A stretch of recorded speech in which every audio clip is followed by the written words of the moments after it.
In England, spirit buzzed with dreams of new horizons. Sir Walter Raleigh, an audacious explorer, stood tall, fueled by the royal favor of Queen Elizabeth I and a burning desire to carve out a piece of the new world in the name of England.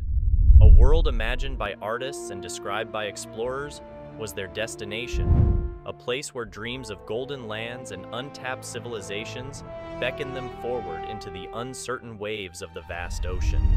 As Raleigh orchestrated the details meticulously, he assembled a reconnaissance team led by veteran captains Philip Amadas and Arthur Barlow. Their quest, to scout the promising lands that whispered tales of richness and uncharted wonder. On the sea, the air bristled with anticipation as two vessels carved through the undulating embrace of the Atlantic, their sails billowing like the wings of destiny, guided by the silent songs of the stars in the celestial tapestry above.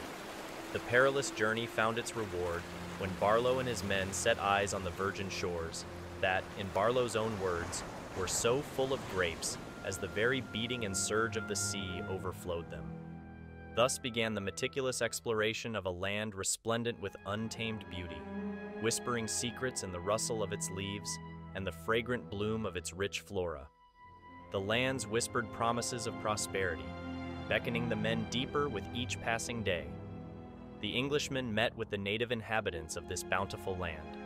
With caution, the explorers initiated a delicate ballet of diplomacy, forging tentative bonds and sharing breathless accounts of a most pleasant and fertile ground, a phrase that echoed in their reports and stirred imaginations back home. As the mission drew to its close, the explorers were left with a labyrinthine tapestry of experiences, their hearts carrying both the exhilaration of discovery and a silent acknowledgement of the mysteries that lay untrodden, whispering secrets in the green depths of the unexplored territories. The men took with them 2 members of the Socotan tribe, who wanted to witness the unbelievable stories of Europe for themselves. The ships bore them home, cradling not just men, but a budding vision, embroidered with golden threads of hope and dark tendrils of apprehension, a dream precariously balanced on the edge of the known and the unknown, a narrative of tantalizing possibilities waiting to unfold in the elusive future. As the explorers returned to England, the stories of a land rich with potential echoed in royal courts and streets of London. With enough supplies, 115 men and women, and the direct order from the Queen, the brave explorers, under Raleigh's directive, were tasked to set forth once more across the tempestuous Atlantic, carrying with them dreams of creating a permanent colony in the New World. The New World beckoned, its siren call resonating in their hearts, filled with a blend of audacity and anxiety, the hallmark of any grand adventure. In this voyage, Governor John White would be the captain, steering his men towards the promises whispered by the wind, promises recounted in letters penned with fervent hands, declaring that the soil is the most plentiful, sweet, fruitful, and wholesome of all the world.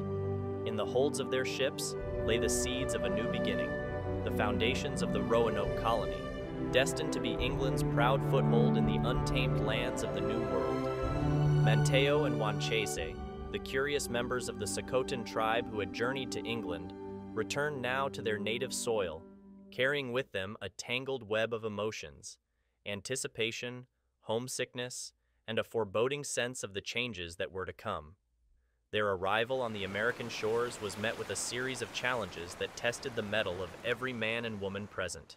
The wild beauty of the land seemed to demand respect, throwing at them trials of unpredictable weather, scarce resources, and the ever-present shadow of potential conflict with the tribes whose land they sought to cultivate for the Virgin Queen. An uneasy truce flickered in the misty mornings as they initiated contact with the native inhabitants, a series of gestures that carried the weight of desperate hope and keen scrutiny. The explorers erected their settlement with feverish haste, driven by the relentless ticking of time, an invisible but palpable force urging them forward as they crafted the first structures of Roanoke from the unyielding wood of the surrounding forests. As structures slowly arose from the virgin soil, the landscape bore witness to the birth of an entity, a living, breathing entity that bore the spirit of exploration and daring. It was a place of dreams woven from wooden planks and thatched roofs, a fragile construct forged from sweat and hope, a delicate thread of harmony stretched thin as they navigated the intricate ballet of relationships with the indigenous tribes, a dance punctuated with fragile smiles and hesitant handshakes, painting a picture of potential unity yet tinged with underlying currents of distrust and fear. Yet, amidst the fervent pace of construction, joy blossomed in the most unlikely of places. The birth of Virginia Dare, the first English child to be born on the New World soil, stood as a symbol of fragile hope, a beacon of new beginnings in a land fraught with complexity and danger. It was a flicker of innocence, a vibrant life amidst the whirlpool of aspirations, fears, and the lingering shadows of the unknown. With the establishment of Roanoke, an invisible threshold was crossed, a Pandora's box of limitless possibilities and lurking dangers flung open. Tensions built as supplies dwindled, and the relationships with the neighboring tribes fluctuated between tentative alliances and suspicion. The brave new settlers found themselves dancing on the knife's edge of survival, caught in a web of dreams spun from golden opportunities and shadowed by looming threats. It was in this crucible of hopes and fears that the colony's leader, John White, took the agonizing decision to return to England for reinforcements and supplies, a voyage across the merciless ocean that carried the burden of desperate prayers and whispered promises of a swift return.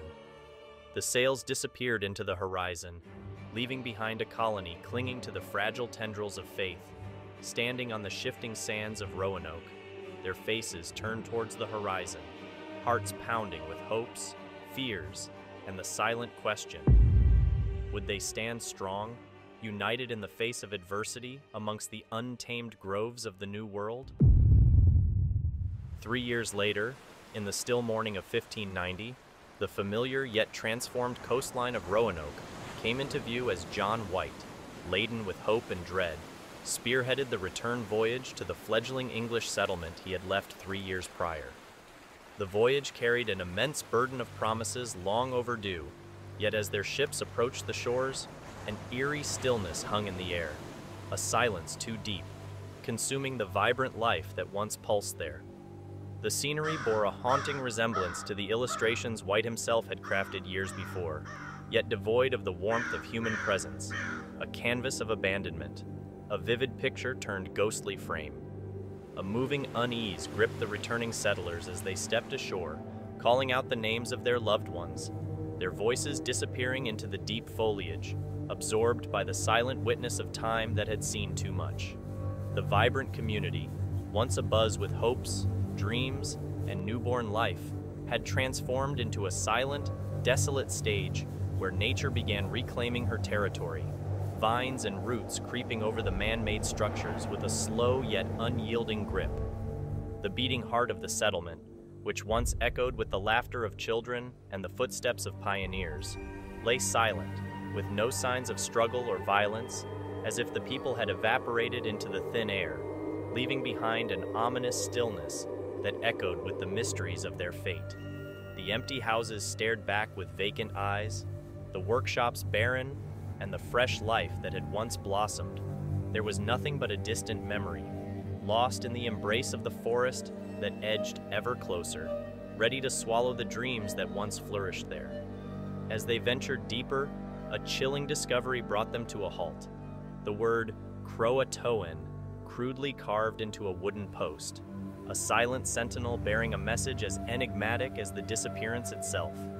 The air thickened with mystery as they found another carving on a nearby tree, a clue that seemed to resonate with a deep foreboding, as if pointing towards a deeper mystery enveloped in the heart of the Croatoan island, a territory inhabited by a native tribe with whom the settlers had previously interacted. With a heart caught between hope and despair, White urged for an immediate expedition to Croatoan Island, desperation clawing at them as theories swirled, each more frightening than the last. Was it a peaceful integration, a last resort of a desperate people seeking refuge with the native tribe? Or did it hint at something darker, a tale of kidnap or massacre that lay hidden in the undergrowth of the mysterious island? Whispers of a possible Spanish raid circulated, as fear of the foreign force hung like a dark cloud over the English pioneers during those fraught times. Yet, the cruel hand of fate intervened once more, as nature unleashed a fury of storms, barring them from pursuing the only lead to the lost colonists, forcing them to abandon the mission with hearts heavy with regret and unanswered questions. A sorrowful retreat bore witness to a fleet sailing away from the haunted shores, carrying a burden of failure, loss, and a mystery deep as the ocean that separated the new world from the old. As our exploration of the Roanoke mystery concludes, I hope you found this journey as intriguing as I have. If you enjoyed this video and want to delve into more historical enigmas, don't forget to give it a thumbs up and hit that subscribe button. Your support keeps these mysteries alive. Thanks for watching, and until our next adventure, stay curious.